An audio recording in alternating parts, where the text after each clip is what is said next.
বন্ধুরা এই ভিডিওতে আমরা শিখব তক্তার হিসাব কিভাবে করা হয়। তো বন্ধুরা ভিডিওটি স্কিপ না করে সম্পূর্ণ ভিডিও দেখবেন, তাহলে বুঝতে পারবেন তক্তার হিসাব কিভাবে করা হয়। তো বন্ধুরা ভিডিওটি শুরু করার আগে একটা রিকোয়েস্ট আপনাদের কাছে, যদি চ্যানেলে প্রথমবার ভিজিট করে থাকেন তাহলে ভিডিওটিতে একটি লাইক দিয়ে চ্যানেলটি অবশ্যই সাবস্ক্রাইব করবেন। তো আমরা চলে যাই হোয়াইট বোর্ডের মাধ্যমে কিভাবে তক্তার হিসাব করা হয়। তো বন্ধুরা এখানে দেখতে পাচ্ছেন 5টি তক্তা আছে। প্রথম যে তক্তাটি দেখতে পাচ্ছেন এটি হচ্ছে 12 ফুট লম্বা। এখানে একটি দেখতে পাচ্ছেন তক্তা, এটা হচ্ছে 13 ফুট লম্বা। এই যে তক্তা এটা দেখতে পাচ্ছেন 17 ফুট লম্বা। আবার এখানে একটি তক্তা আছে, এটা হচ্ছে 10 ফুট লম্বা। আবার নিচেরটি তক্তা আছে 8 ফুট লম্বা। আর এই তক্তাগুলির হাইট বা উচ্চতা আছে 1.5 ইঞ্চি এবং প্রতিটি তক্তার প্রস্থ হচ্ছে 10 ইঞ্চি। তো এই হিসাবটি করতে হলে প্রথমে আমাদের এই যে 5টি তক্তা আছে, এই 5টি তক্তার লম্বাটি প্রথমে আমরা মেপে নেব। তো প্রথমে আমরা কি করব, এই তক্তাগুলির দৈর্ঘ্যটি মেপে নেব। দৈর্ঘ্য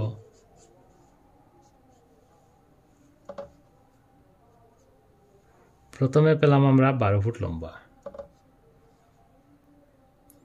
তারপর 2 নম্বর তক্তাটি পেলাম আমরা 13 ফুট লম্বা।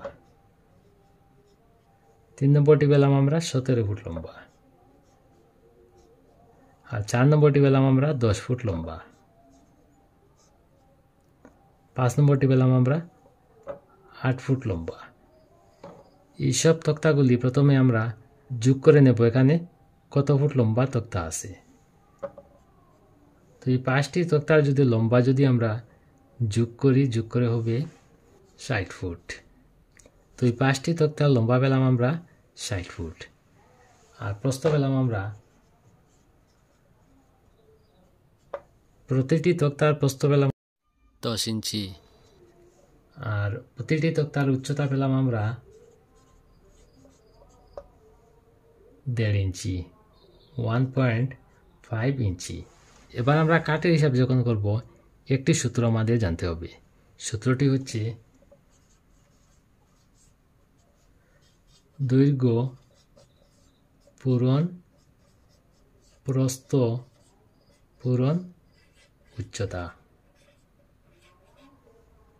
আর নিচে বসাবো আমরা 144। এই সূত্রটি আমাদের মনে রাখতে হবে, দৈর্ঘ্য পূরণ প্রস্থ পূরণ উচ্চতার নিচে 144। কাঠের হিসাব যখন আমরা করব, এই সূত্রটি আমাদের মনে রাখতে হবে। তো এই 5টি তক্তার লম্বা পেলাম আমরা 60 ফুট।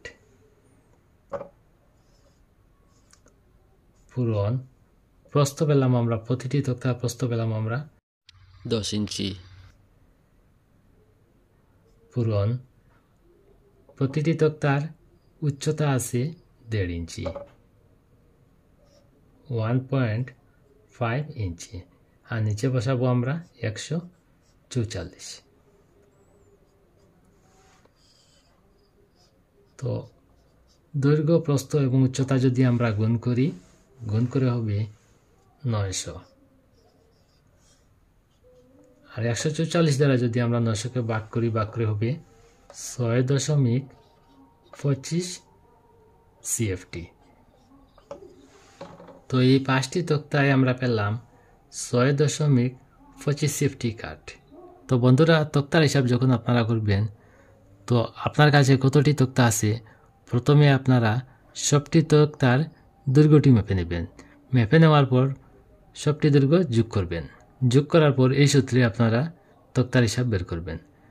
দৈর্ঘ্য পূরণ প্রস্থ পূরণ উচ্চতা, নিচে বসাবেন 144।